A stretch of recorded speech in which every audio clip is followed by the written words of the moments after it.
Hi everyone. Genpact నుంచి లేటెస్ట్గా ఒక రిక్రూట్మెంట్ అయితే రిలీజ్ చేశారు. So management trainee DevOps job రోల్కి సంబంధించి వీళ్ళు రిక్రూట్మెంట్ అయితే రిలీజ్ చేయడం జరిగింది. సో ముందుగా రెస్పాన్సిబిలిటీస్ చూసుకున్నట్లయితే proficiency in scripting and programming languages. So programming languages పైన మీకు మంచి నాలెడ్జ్ అయితే ఉండాలి. అట్లీస్ట్ మీకు స్క్రిప్టింగ్ లాంగ్వేజెస్ పైన కూడా మీకు స్కిల్స్ అయితే ఉండాలని ఇక్కడ మెన్షన్ చేయడం జరిగింది. Dot net, python, shell scripting సంబంధించి, అంతేకాకుండా క్లౌడ్ టెక్నాలజీకి సంబంధించి కూడా మీకు స్కిల్స్ అయితే ఉండాలి. Conducts technical research when necessary to contribute project direction and strategy.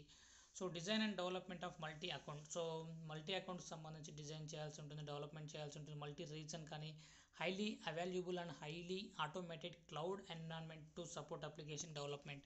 So application డెవలప్మెంట్కి సంబంధించి కూడా మీరు సపోర్ట్ అయితే అందించాల్సి ఉంటుందన్నమాట. సో ఇక్కడ preparing training schedules and materials to mentor and train technical engineers. So అప్పుడప్పుడు మీరు స్కెడ్యూల్స్ కూడా మీరు ప్రిపేర్ చేయాల్సి ఉంటుంది అనమాట. ఇక్కడ మినిమం క్వాలిఫికేషన్ చూసుకున్నట్లయితే బీటెక్ వాళ్ళు, ఎంసీ, బీసీఏ వాళ్ళు, గ్రాడ్యుయేట్స్ ఎవరైనా సరే ఈ జాబ్కి అప్లై చేసుకోవచ్చు. ఏడబ్ల్యూఎస్ సర్టిఫైడ్ సెక్యూరిటీ స్పెషలిస్ట్ వాళ్ళు కూడా మీకు చాలా వరకు ప్రిఫరెన్స్ అయితే ఉంటుందన్నమాట.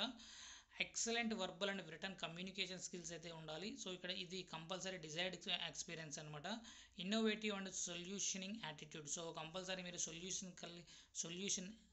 సొల్యూషనింగ్ యాటిట్యూడ్ అయితే కంపల్సరీ ఉండాలన్నమాట. అంటే మీకు ఏదైనా టాస్క్ ఇస్తే వెంటనే మీరు సాల్వ్ చేసే విధంగా ఉండాలన్నమాట. సో ఇక్కడ ఎలా అప్లై చేసుకోవాలి ఏంటి అనేది చూసుకున్నట్లయితే ఇక్కడ మనకు స్టార్టింగ్ ఎండింగ్లో అప్లై ఆన్లైన్ అనే ఆప్షన్ అయితే ఇవ్వడం జరిగింది. సో దానిపైన క్లిక్ చేసి మీరు డైరెక్ట్గా అప్లై అనేది చేసుకోవచ్చు.